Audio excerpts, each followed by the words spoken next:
Tim Hortons is a Canadian icon, but did you know you can actually find them in India too? Yes, there is Tim Hortons in Delhi. But wait, how did this happen? Let's start at the beginning. We're up at 4:30 a.m. today to get Mel to Vancouver Airport for her flight to India. Let's go. Thank you.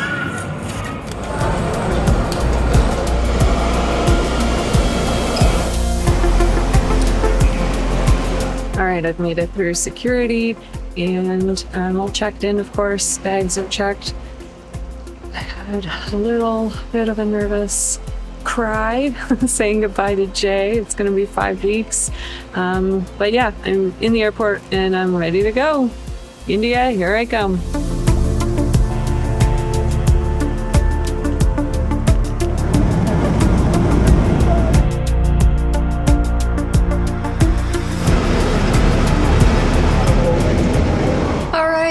I've made it to Delhi and to my hotel, as you might be able to tell. Flight went okay. Taxi was way too expensive. I know I totally got ripped off, but that's okay. I just needed to get here. It was a nice big car with air conditioning and the driver was very nice. So I'm in my hotel room. Let me give you a little tour here.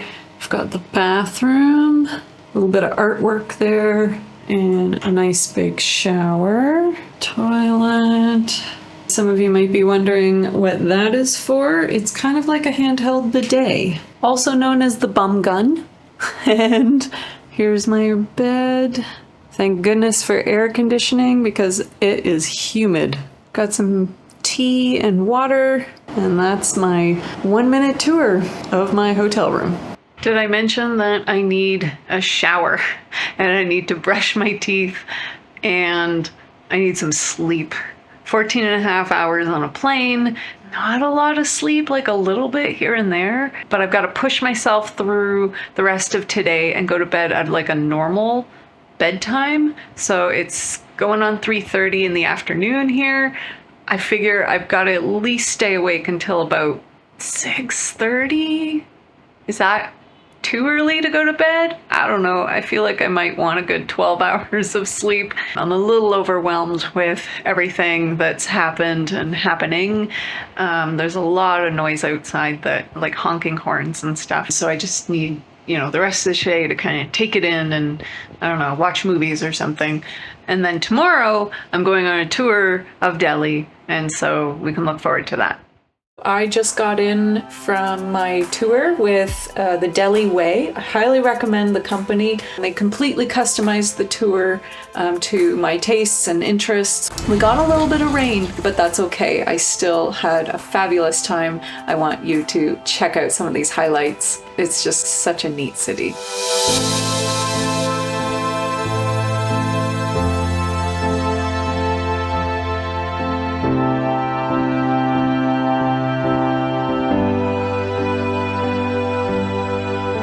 Humayun's tomb is a UNESCO World Heritage Site built in the 1560s by the grieving widow of the great Mughal emperor known as Humayun. It was later used as the blueprint and inspiration for the building of another famous tomb in India called the Taj Mahal, which we will visit later in this series.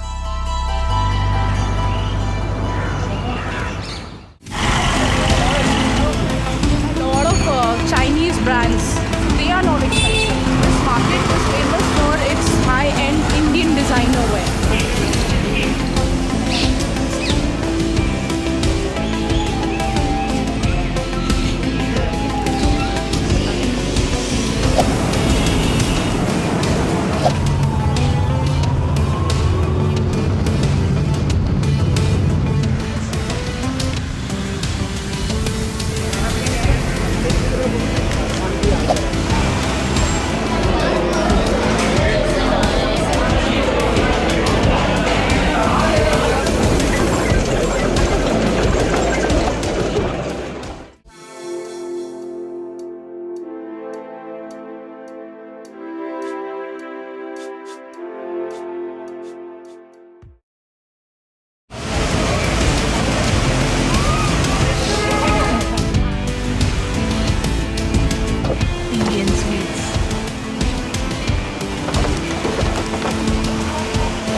So yesterday on my tour, my guide kindly reminded me that I'm not supposed to drink the tap water here. So I thought, I'm gonna test out the tap water here in my hotel room. So I'm just gonna fill this test tube here with a bit of water.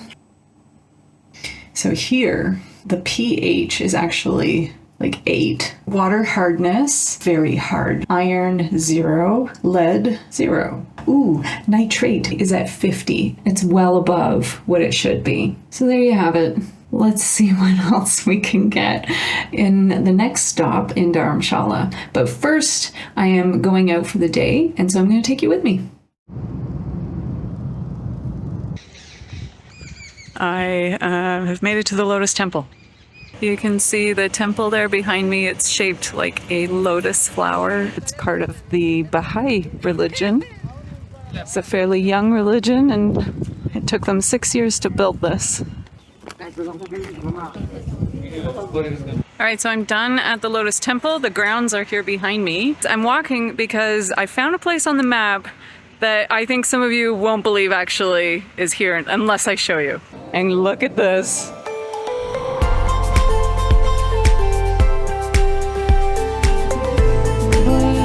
Cakes.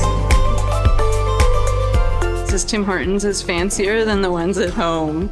I love their uniforms. They've got cute little hats. Yes, there is Tim Hortons in Delhi. I have a chai and a croissant. It's called the Paneer Tikka. So obviously their menu is a little bit different. It's like a Indian-Canadian fusion going on here. I'm gonna give this chai a taste. That's really good. That's actually better than the chai tea at Tim Hortons at home. And it should be. Look at that. It's good. And it's got some spice. Now I know what you might be thinking. Mel, why are you going to Tim Hortons if you have that at home? I was feeling a little homesick this morning. I had a call with Jay and I was just missing him a lot, and I haven't gone to the yoga school yet, so I haven't, settled in there. I leave tomorrow for Dharamshala. Yeah, I was just feeling a bit homesick, needed some comfort, and I was able to find it.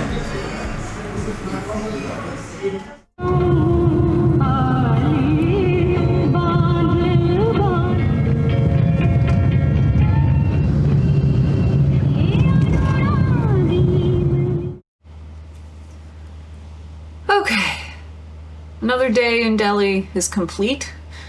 Today was my first time out going by myself, and I was a little nervous, to say the least. It's a really big city, very populated, lots of craziness.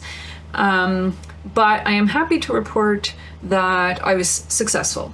So I went to the Lotus Temple today. I got there by using Uber. When I went to confirm the ride, my bank sends me a text here without my regular SIM card.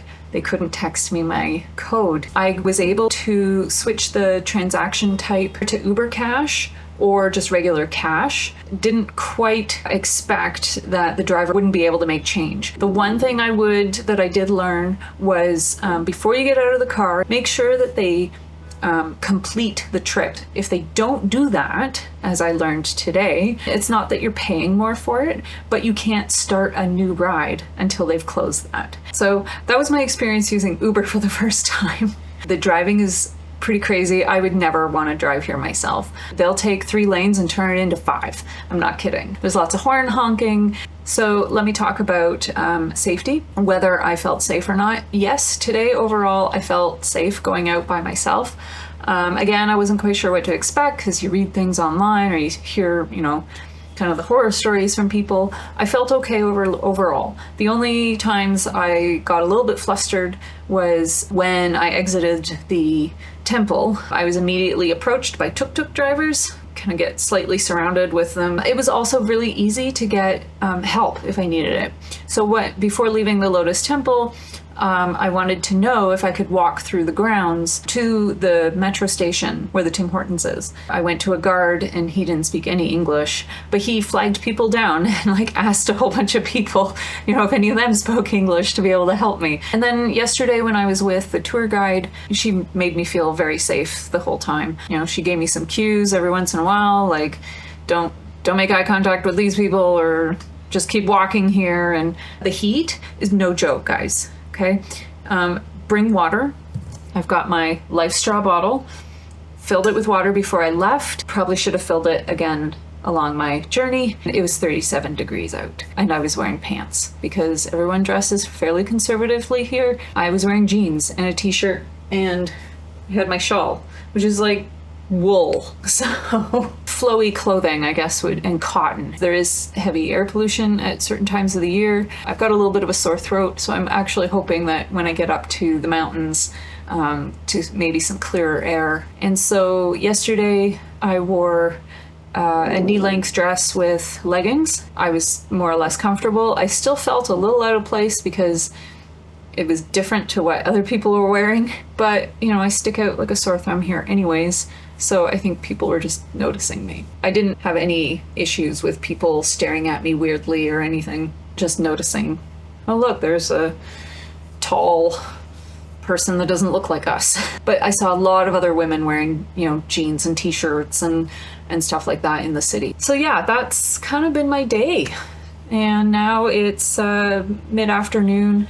I'm flying out early tomorrow morning. My Uber is coming to pick me up at 5:15. So I'm gonna settle in here for the rest of the day, do some work, and relax, and try and get some sleep. I have not been sleeping very well. There's a lot of horn honking outside throughout almost all hours of the day. There's a couple hours in the middle of the night where there's less, but even with earplugs, it's the noise is still getting through. I just barely scratched the surface of the city. I will hopefully get to show you some more when I come back through at the end of my trip. I hope maybe that it at least inspired you to come check it out. It's definitely a thriving, vibrant, steeped in culture, wild kind of city. So I will see you next week in Dharamshala. Bye. I was reminded that I remembered anyways. Let's start this over.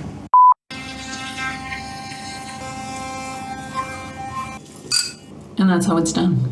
Make sure you don't miss the next video by liking, subscribing, and turning on notifications. Oh, and don't forget to check out our website and sign up for our weekly email blast. Thanks for joining us, and we'll see you in the next one.